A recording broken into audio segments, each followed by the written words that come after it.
अस्सलामुअलैकुम जी। लखां दरूद नबीए पाक ते उन्हां दी आल ते। अज बाहर बड़ी ठंड है, हवा भी ठंडी चलदी है, भी बारिश भी हुंदी है, भी तां फिर अंदर ही बह के ना एक फौजियां दी भर्ती वाली गल तुहानूं सुणान लगे हां कि पुराने वक्तां च ना फौज दीयां भर्तियां आईयां ना ते दो दोस्त बैठे सन कट्ठे।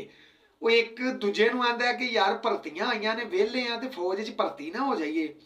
उन्हें कहा यार नहीं, फौज च भर्ती होने तो मैनूं शर्म आउंदी है। शर्म आउंदी वाली गल तुसां याद रखनी है। वो पहले ने उन्होंने आख्या कि तेन फौज च भर्ती होने तो कादे तो शर्म आउंदी है। उन्हें कहा यार गल ये कि असी फौज च भर्ती लई जावांगे ना ते दौड़ लावांगे।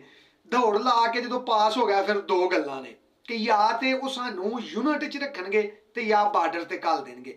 जे ते यूनिट च रखन ते फिर ते ठीक है, ते जे बार्डर ते घल देन ते फिर दो गल्लां ने कि या ते अमन रवेगा ते या जंग लग जाएगी। जे ते अमन रवे ते फिर ते ठीक है, ते जे जंग लग गई तो फिर दो गल्लां ने कि या असी दुश्मनों की फौज मार देंगे या दुश्मनों की फौज सानू मार देगी। जे ते असी दुश्मनों की फौज मार दईए तो फिर तो ठीक है, तो जे दुश्मनों की फौज सानू मार दे तो फिर दो गल्लां ने कि या साडी लाश साडी फौज लै आवेगी ते या उन्हां दी फौज लै जाएगी। जे ते साडी फौज साडी लाश लै आवे तो फिर तो ठीक है, तो जे साडी लाश उन्हां दी फौज लै गई तो फिर दो गल्लां ने कि या तो सानू दफना देणगे ते या जंगल च सुट देणगे। जे ते दफना देन तो फिर तो ठीक है, तो जे जंगल च सुट देन तो फिर दो गल्लां ने कि या साडी लाश खाणगे दरिंदे ते या खाणगे परिंदे। जे ते दरिंदे खा जान तो फिर तो ठीक है, तो जे परिंदे खान ना तो फिर दो गल्लां ने कि हड्डियां बच जानियां ने। जे परिंदे खान तो फिर दो गल्लां ने कि साडियां हड्डियां या ते जमीन च दब कतनगियां ते या साबन वाले लै जाणगे।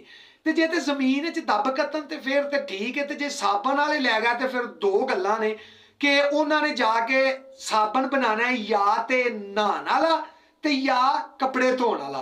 जे ते कपड़े धोने वाला बनान तो फिर तो ठीक है, जे नहाने वाला बनान तो फिर दो गल्लां ने कि या उस साबन दे नाल नहाना बंदियां ते या नहाना बीबियां।